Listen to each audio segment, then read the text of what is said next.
Since its expansion in 2014, ISIS has been reserving land in Syria to build its post-fall state and to prepare it to set the foundation for its new capital, the Syrian steppe, or what is known as the state of digging.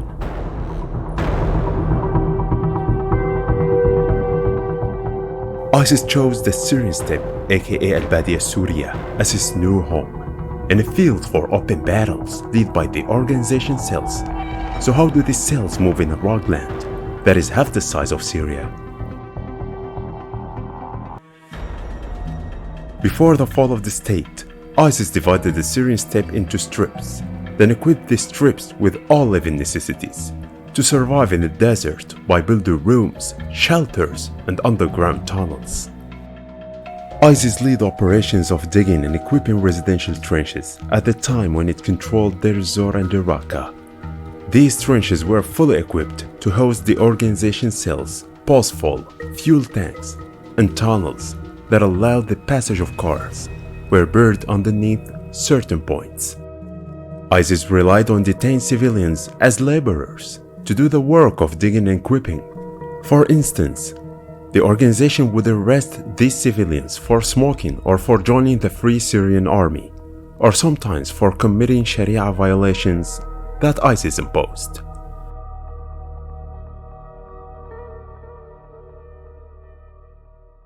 ISIS was interested in logistic planning, such as building private rooms to store money, and courts for female leaders, and other rooms for female detainees.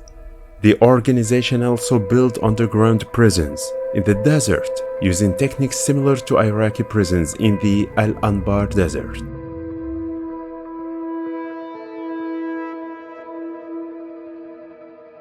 ISIS cells follow an accurate transportation system at night, taking into consideration the number of their members.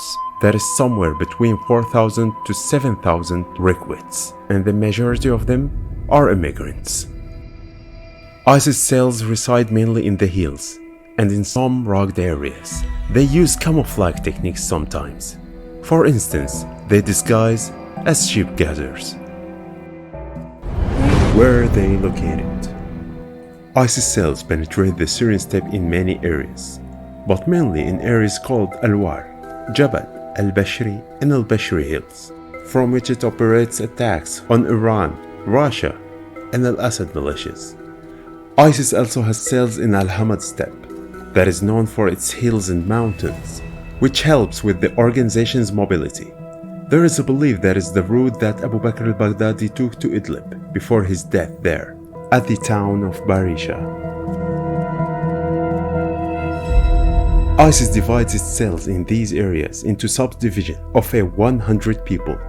Each subdivision has its own leader as a prince, who communicates with the top leaders in the organizations and with the other subdivisions.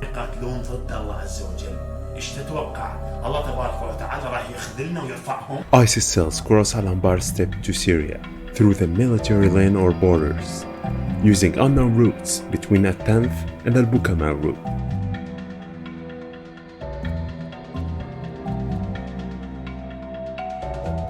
ISIS organization used Bedouins and local smugglers to move between Syria and Iraq.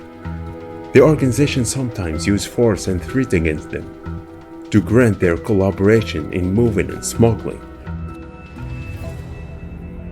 ISIS penetrated the Syrian steppe through shepherds and Bedouins in the area scattered between Deir ez-Zor to Homs, Hama, and Raqqa. ISIS forced them to help the organization through sending death threats and breaching their properties, then forcing them to provide ISIS cells with data, sometimes using advanced communication devices such as Thuraya satellite phones. How does ISIS cells exchange data? There are specific hours in which the organization installs wireless towers on certain hills in the steppe to initiate communication and data exchange. Before its collapse, the organization decided to use these towers based on the experience of its foreign recruits to prevent any signal detection that revealed their location.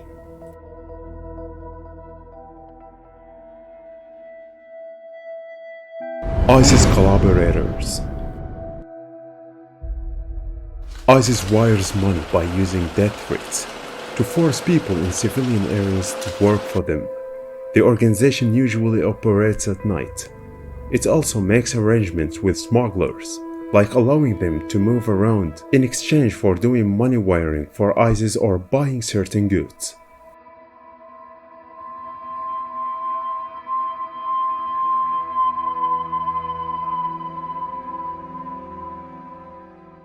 In conclusion, ISIS is currently controlling the majority of the Syrian steppe, where the organization executes attacks on al-Assad militia convoys and get back to its dens, leaving al-Assad regime along with Russia and Iran paralyzed and unable to defeat the remnant of ISIS. This leads to great uncertainty about leaving ISIS cells wandering freely in the Syrian steppe, which has now become a lot more similar to a black hole.